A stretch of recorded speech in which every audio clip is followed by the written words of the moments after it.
Kung stylist ka o mahilig mag-style ng buhok, huwag kang bibili ng plancha hangga't hindi mo to napapanood. Oh, bihira akong mag-excite sa hair tools, pero nung dumating to sa salon ko, alam kong kailangan ko siyang subukan agad.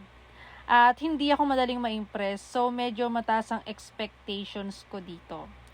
Gagamitin ko to sa actual client para walang bias ang review. Saktong-sakto talaga. So, ito, susubukan na natin. So, binulower pa lang natin yung hair niya. At gagamitin natin yung bagong plancha na ipinadala sa atin para nga makita natin kung okay ba siyang gamitin sa actual client.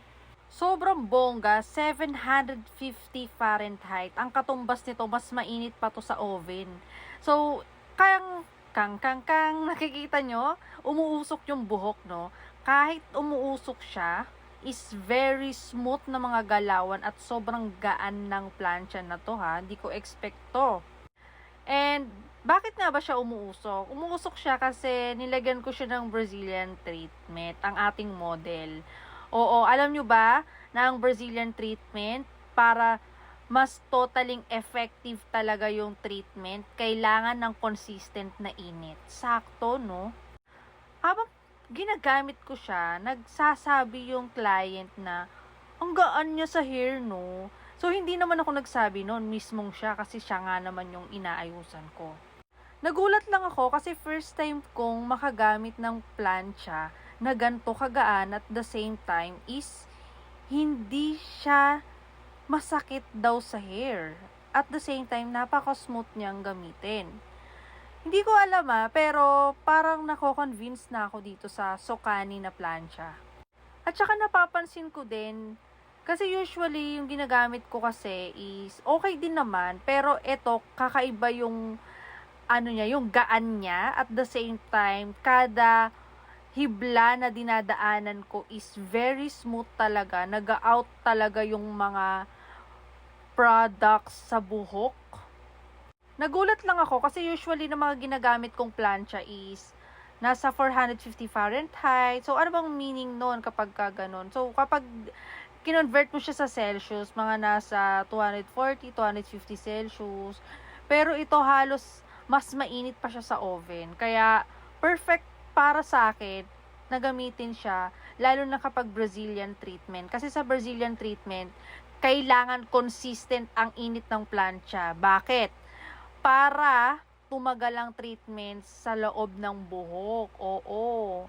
At alam nyo ba, napakaselan ng buhok ng client ko. Pero talagang ni-risk ko talagang gamitin.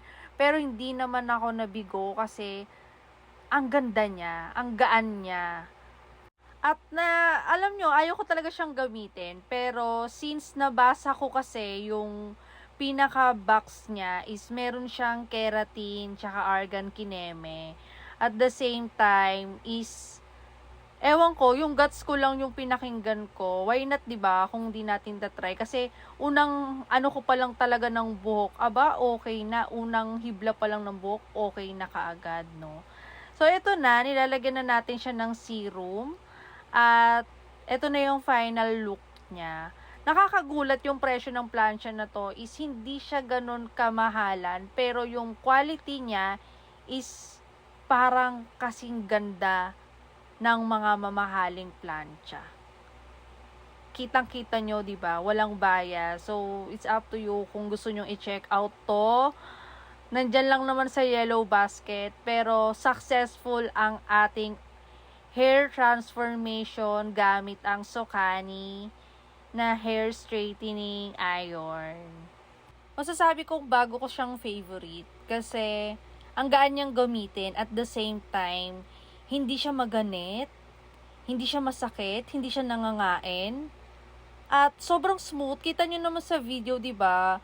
Siyempre, kung gusto niyo rin talaga mag-plancha ng bonggang-bongga ma-achieve yung ganyan kaganda, huwag niyo naman kapalan ng muka, charot. Hindi, wag nyo naman pong kapalan yung kuha para din ma-achieve natin yung ganyan kaganda. Thank you!